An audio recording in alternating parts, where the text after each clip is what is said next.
নমস্কার, আমি অনিমেষ সরকার। বর্তমান সময়ে যে হেয়ারিং হচ্ছে এবং হেয়ারিং এর পর যদি চূড়ান্ত তালিকায় আপনার নাম না আসে তাহলে আপনি কি করবেন? তো হতাশ হওয়ার কোনো কারণ নেই। এখানে যে চূড়ান্ত তালিকায় আপনার নামটি আসবে কি না এটা নিয়ে আপনার যদি সন্দেহ থাকে বা হেয়ারিংয়ে গেছেন এবং আপনার হেয়ারিং বাতিল হয়ে গেছে, তাহলে আপনি এরপর করবেন কি? তো সবথেকে প্রথমে বলে দিই, চ্যানেলে যদি আপনি নতুন হয়ে থাকেন তাহলে চ্যানেলটি অতি অবশ্যই সাবস্ক্রাইব করে দিয়ে বেল বাটনটি অন করে রেখে দিবেন। তো এখানে সম্প্রতি যে হিয়ারিং শুরু হয়ে গেছে 27শে ডিসেম্বর থেকে কিন্তু হিয়ারিং শুরু হয়ে গেছে। এখানে 14ই ফেব্রুয়ারি যে হিয়ারিংটি চলবে, এই হিয়ারিংয়ের মধ্যে যেনারা ডাক পাচ্ছেন ওনাদের ক্ষেত্রে বলে দিই যে হিয়ারিং এবার হয়ে গেছে, হয়ে যাওয়ার পরেও আপনার হিয়ারিং বাদ হয়ে গেছে। আপনি যদি ভারতের নাগরিক হয়ে থাকেন তাহলে কিন্তু আপনার হিয়ারিং কখনোই বাদ হবে না, আর যদি হয়ে যায় তাহলে সেটার ব্যবস্থা কি রয়েছে নির্বাচন কমিশন কিন্তু জানিয়ে দিয়েছে। তো ভিডিওটি শেষ অবধি অবশ্যই দেখতে থাকেন। এখানে নতুন করে কিন্তু নোটিশে বলে দেওয়া হয়েছে যারা যারা হিয়ারিংয়ে বাদ পড়ে গেছেন তাদের কিন্তু নতুন করে আবার একটি ফর্ম জমা করতে হবে।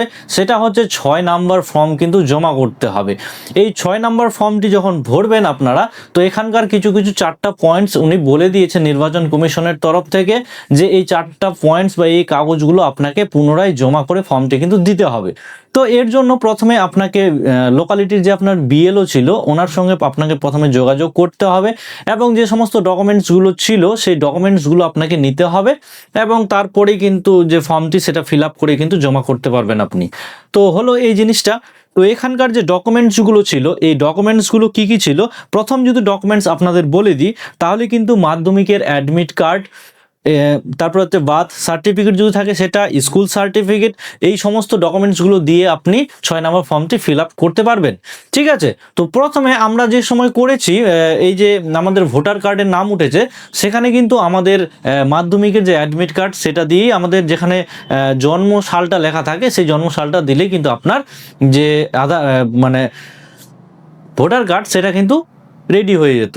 তারপরে দ্বিতীয় নাম্বার পয়েন্টসে জানিয়ে দিয়েছেন যে বাসিন্দার প্রুফ হিসেবে আপনাকে ইলেকট্রিক বিল দিতে হবে বা রেশন কার্ড থাকলে সেটা, জমির দলিল বা রেকর্ড কোনো কিছু যদি একটা থাকে সেটা দিতে হবে, আধার কার্ড থাকলে আধার কার্ড, গ্রাম পঞ্চায়েত যে আপনি যে বাসিন্দা সেখানকার যে একটা প্রুফ হয় সেই গ্রাম পঞ্চায়েতের তরফ থেকে একটা লিখিত প্রুফ আপনাকে দিতে হবে। এই সমস্ত জিনিস থাকলেই কিন্তু আপনার হয়ে যাবে। 3 নাম্বার বলা হয়েছে যে নাগরিকত্বের প্রমাণ, আপনি যে ভারতের নাগরিক সেটার প্রমাণ যে 5 ভাবে হয় তার মধ্যে থেকে একটি যদি আপনার নাগরিকত্বের প্রমাণ থাকে, হতে পারে আপনার বাবা কিংবা মায়ের যে ভোটার কার্ড সেটা দিয়ে হতে পারে, বা আপনার যে বাবা কিংবা মা যে ভারতের নাগরিক সেটার প্রমাণ যদি আপনার কাছে থাকে সেটা আপনাকে দিতে হবে। 4 নম্বরে বলা হয়েছে যাদের যাদের বয়স 21 বছর প্লাস তাদের ক্ষেত্রে এখানে বলে দিয়েছে যে আপনাদের কিন্তু 3 নাম্বার বলে একটা ফর্ম থাকবে, সেই ফর্মটি কিন্তু আপনাদের এখানে ফিল আপ করে জমা করতে হবে। সেই 3 নাম্বার ফর্মটি হতে পারে আপনাদের বিবাহিত মহিলা যারা আছে তাদের ক্ষেত্রেও কিন্তু এই সমস্যাটা হয়েছে।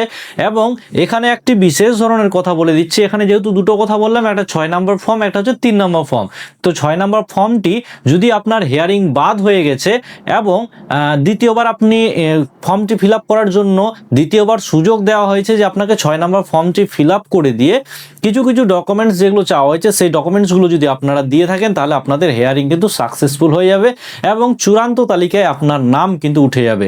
তো এখানে মুদ্রা কথা হচ্ছে যে চূড়ান্ত তালিকা যে 14ই ফেব্রুয়ারির পরে রিলিজ হবে সেখানে যে আপনার নামটি থাকবে তার জন্যই কিন্তু এগুলো সমস্ত করা হচ্ছে এবং নির্বাচন কমিশন এটি কিন্তু স্পষ্টভাবে জানিয়ে দিচ্ছেন, এগুলো নোটিশে কিন্তু জানানো হয়ে গেছে।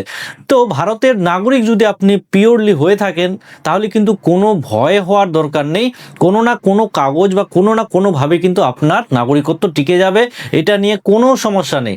এখানে প্রচুর লোকের এটা সমস্যা বা চিন্তা ভাবনা হচ্ছে যে আমাদের হেয়ারিং তো হলো না বা বাদ হয়ে গেল, তাহলে এখন কি করব, তার জন্য কিন্তু এই ব্যবস্থা করা হচ্ছে। এই জন্যই বলছি চ্যানেলটিকে সাবস্ক্রাইব করে রাখুন, এখানে যতগুলো আপডেট পাবো আমি আপনাদের সঙ্গে শেয়ার করব। তো এর আগে যে সমস্ত হিয়ারিংগুলো চলছিল এখানে কিন্তু অনেকেও ভাবছেন যে এখন আমার নাম আসেনি, এবং আপনার যদি নাম না আসে তাহলে কোনো সমস্যাই নেই, যদি নাম আসে তবুও সমস্যা নেই। এখানে বিশেষ কিছু লোককে বা বিশেষ কিছু মানুষজনকে এখানে ডাকা হচ্ছে, ওনাদের প্রতি যেগুলো সন্দেহ সেগুলোর বশে কিন্তু ডাকা হচ্ছে। তো আরেকটি আপডেট আপনাদের সঙ্গে শেয়ার করি, এতদিন অবধি যে চললো যাদের যাদের হিয়ারিংয়ে নাম ডাকা হচ্ছিল, যাদের নাম ভুল বা ভুলবশত জমা দিয়ে দিয়েছেন তাদের ক্ষেত্রে ডাকা হচ্ছিল, এখন ডাকা হচ্ছে যে আপনার যে প্রুফ সেই প্রুফগুলো যদি ভুলবশত দিয়ে থাকেন সেই জন্য কিন্তু এখন নতুন করে ডাকা হচ্ছে আবার হিয়ারিং। তো হিয়ারিং কিন্তু চলতে থাকছে, এরকম করতে করতে ধীরে ধীরে কিন্তু ফাইনাল যে লিস্ট সেটা কিন্তু জারি হবে, এখনও দেরি আছে অনেক।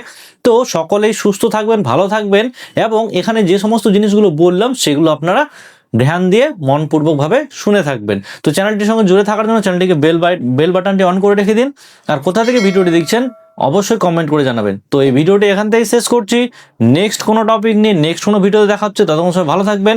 জয় হিন্দ, জয় ভারত।